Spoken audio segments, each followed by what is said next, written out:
We're all fascinated by AI and machine learning, right?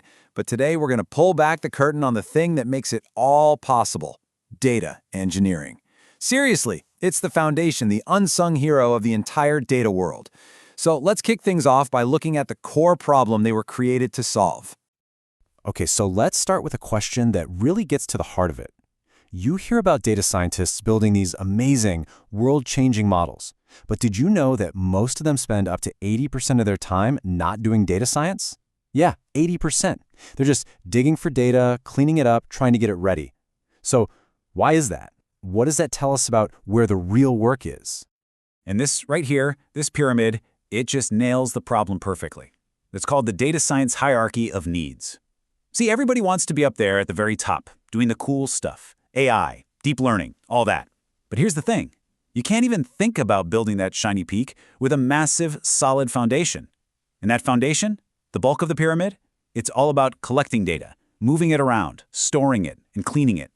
It's the less glamorous work for sure, but without it, the whole thing just crumbles. And that messy foundation, that's exactly where our hero comes in. See, to fix that problem, you don't just need someone who dabbles. You need a specialist. You need people who live and breathe data infrastructure. You need the data engineer. So what do these engineers actually do? Well, here's the textbook definition, but let's break it down.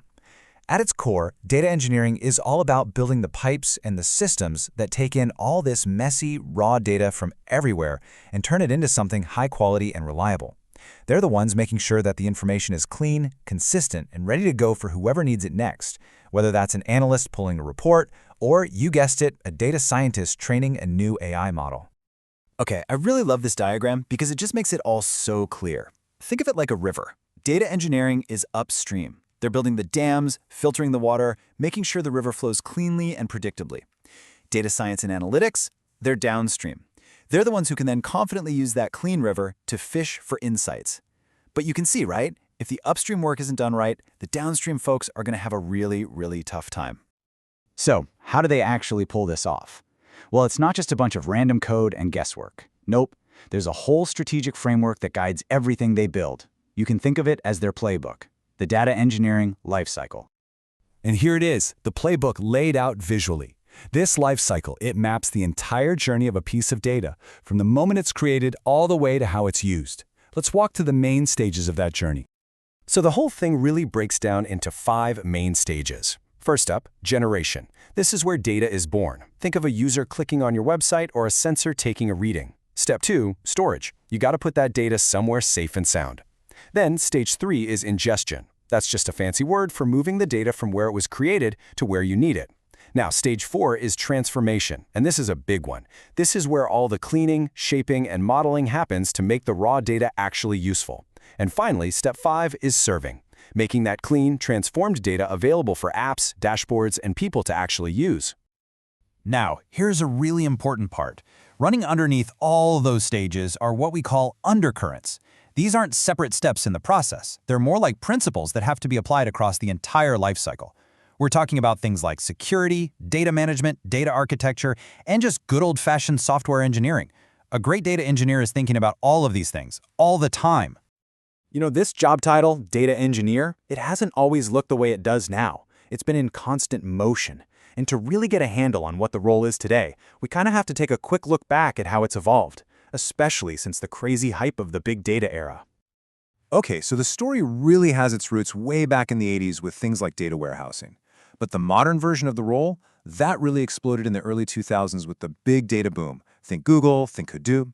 That's when we got the big data engineer, a specialist whose whole job was to wrestle these massive, super complex data clusters.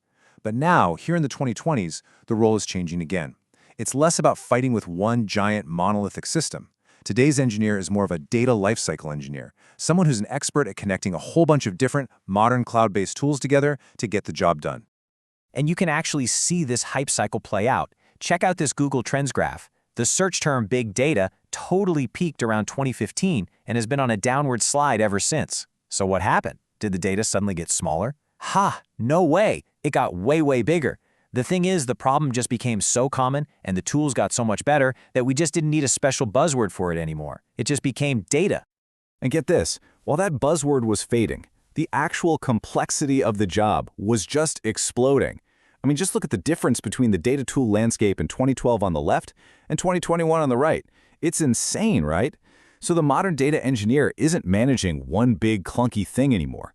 They're a master navigator of this huge, sprawling ecosystem of specialized tools, and their job is to figure out how to snap them together, kind of like Lego bricks, to build exactly what the business needs.